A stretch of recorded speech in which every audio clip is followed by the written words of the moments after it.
What would you do if the person you trusted most turned your world to ashes, only for you to rise from them stronger than ever? My name is Elena Carter, and this is the story of how I clawed my life back from the edge of ruin, rebuilding it into something my betrayer could never have foreseen.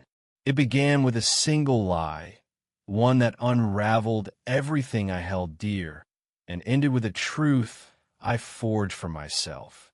4 years ago, I was a rising star at Pinnacle Media, a bustling marketing firm in Chicago. At 26, I had a corner office, a tight-knit team, and a fiancé, Michael, who made every day feel like a gift. My best friend, Vanessa, was my rock, always there with a laugh or a late-night coffee run. We'd been inseparable since college, sharing dreams, secrets, and ambitions. She was the sister I never had, or so I thought. Life felt perfect, like a puzzle with every piece in place. But perfection is fragile, and Vanessa knew exactly how to shatter mine. It started subtly. A missed deadline here, a misplaced file there. Small errors, but they piled up, casting shadows on my competence. My team began to whisper, and my boss, Mr. Hargrove, started asking pointed questions. I couldn't understand IT. I was meticulous, always triple-checking my work. Then came the email, an anonymous tip to Hargrove, accusing me of leaking client data to a competitor. The evidence was damning. Screenshots of emails from my account, timestamps matching my login sessions. I was called into a meeting, my heart pounding as Hargrove slid a termination letter across the desk. "Elena, we trusted you," he said, his voice heavy with disappointment. I was escorted out, my belongings in a cardboard box, my reputation in tatters. That night, Michael was distant. He didn't believe my frantic explanations, didn't see the tears streaming down my face. "How could you be so careless?" he asked, his voice cold. 2 days later, he left, taking with him the future we'd planned. My world collapsed. Friends stopped calling. My savings dwindled as I struggled to find work, my name blacklisted in the industry. I was alone, drowning in shame and confusion, until one sleepless night, a memory sparked. Vanessa had access to my work computer. She'd borrowed it for emergencies during late-night projects. Could she have?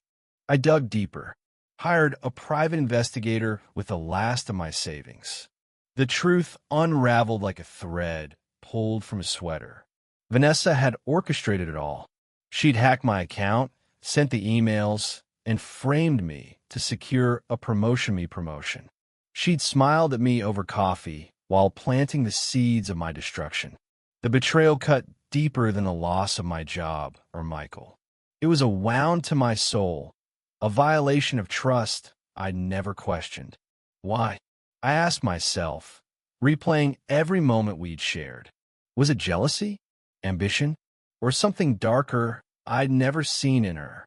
But then came the twist I hadn't expected. While investigating, I stumbled across a name, Clara, a former intern at Pinnacle. She reached out after hearing about my firing, her voice trembling over the phone. "Elena, Vanessa did this to me too," she confessed. "Clara had been forced out a year earlier, her ideas stolen, her reputation smeared. She'd been too scared to speak up, but my story gave her courage. Together, we uncovered a pattern Vanessa's ruthless climb, leaving broken careers in her wake. Clara's story wasn't just a revelation. It was a lifeline. I wasn't alone. Her quiet strength, her willingness to fight back, ignited something in me. I wasn't just a victim anymore. I was a survivor with a purpose. I could have confronted Vanessa, exposed her to the world. But revenge wasn't enough. I wanted to rebuild, to prove I was more than her lies. Clara and I started small, pooling our skills to launch a freelance marketing consultancy. We worked from my tiny apartment, fueled by cheap coffee and determination. Every late night, every client pitch, was a step toward reclaiming my life. Clara's optimism balanced my anger, her faith in second chances softening my edges. We landed our first client, then another.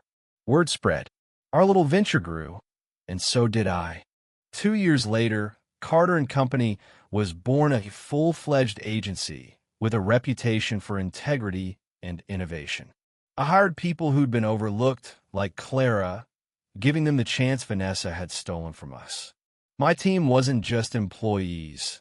They were family, bound by a shared belief in doing things right. We secured a major contract with a tech giant, a deal Vanessa's firm had chased and lost.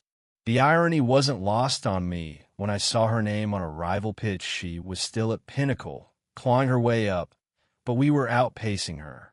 The day of the contract signing, I stood in a sleek conference room, sunlight streaming through floor-to-ceiling windows. I wore a tailored blazer, my head held high, no longer the broken woman Vanessa had left behind. Clara was there, her smile radiant, a reminder of how far we'd come together. As I signed the papers, I felt a weight lift, not just the weight of the past, but the weight of proving myself. I didn't need to destroy Vanessa. My success was louder than any confrontation could ever be. But life, as always, had one more surprise. At a networking event, Vanessa approached me, her smile as polished as ever. "Elena, you've done well," she said, her voice dripping with false warmth. I looked into her eyes, searching for the friend I'd once loved, but all I saw was ambition. "Thanks," I replied, my voice steady. "I built this from nothing, something you wouldn't understand." Her smile faltered just for a moment, and I walked away. That was my closure, not her downfall, but my indifference to it. Today, Carter and Company thrives, a testament to resilience and second chances. I've found love again, not in a person, but in the life I've created. My team, my purpose, my strength to remind, hard-won and unbreakable. Vanessa thought she could bury me, but she didn't know I was a seed. I took back my life, not by tearing her down, but by building something she could never touch. And as I stand here, looking out over the city I've made my own, I know one thing. My story isn't just about surviving her betrayal. It's about thriving beyond it, stronger than she ever imagined.